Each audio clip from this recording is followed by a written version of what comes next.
शेतात हरभरा पिकाची रखवाली करण्यास गेलेल्या शेतकऱ्याची गळा चिरून निर्गुण हत्या करण्याची खळबळजनक घटना रविवारच्या सकाळी समोर येत आहेत। ही घटना खोलापुरी गेट पोलीस स्टेशनच्या हद्दीत गोपगव्हाण शेत शिवारात घडली।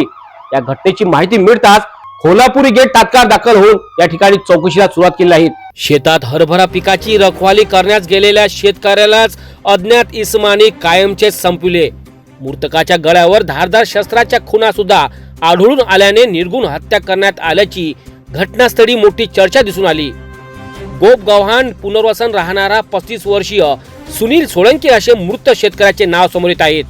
मृतक सुनील केवले यांनी जगदीश केवले यांचे शेत लागवडीकरिता घेतले होते।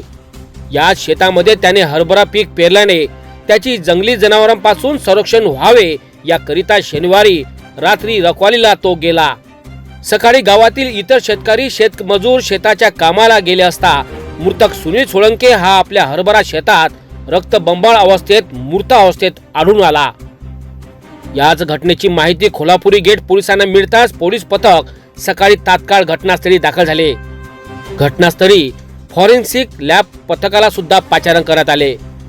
गळ्यावर खोलगट जखम पाहून धारदार तीक्ष्ण हत्याराने हल्ला केल्याची चर्चा दिसून आली। पोलिसांनी आता तपास कामाला सुरुवात केली आहे। मृतक सुनील सोळंके याची पत्नी गोपगव्हाण गोरखेडा गट पंचायत सदस्य असून त्यांना सुद्धा सकाळीच या घटनेची माहिती देण्यात आली। घटनास्थळी सकाळी नागरिकांनी मोठी गर्दी केली असून मोठ्या चर्चेला सुद्धा उधाण आले आहेत। आता या घटनेची सत्यता काय आहे याच्या शोधात खोलापुरी गेट पोलीस लागले आहेत। शहर पोलीस आयुक्तालय हद्दीमध्ये पुन्हा एकदा हत्येचं प्रकरण समोर आलेलं आहे। खोलापुरी गेट पोलीस स्टेशन हद्दीमध्ये असलेले गोपगव्हाण गट ग्रामपंचायत या गावामध्ये शेतकरी असलेले सुनील सोळंके यांचा मृतदेह त्यांच्या शेतात आढळून आलेला आहे। सकाळच्या दरम्यान हा मृतदेह आढळून आलेला आहे। सध्या फॉरेन्सिक लॅब आणि खोलापुरी गेट पोलीस स्टेशन या संपूर्ण घटनेचा तपास करीत आहेत। कॅमेरामॅन धनराजसह मी रोहित खडे, पात्रा सिटी न्यूज, अमरावती। पोलिसांनी फॉरेन्सिक लॅब पथकाला सुद्धा पाचारण करण्यात आले आहेत। याच घटनेची गावात माहिती पसरताच नागरिकांनी मोठी गर्दी केल्याचे सुद्धा दिसून येत आहेत।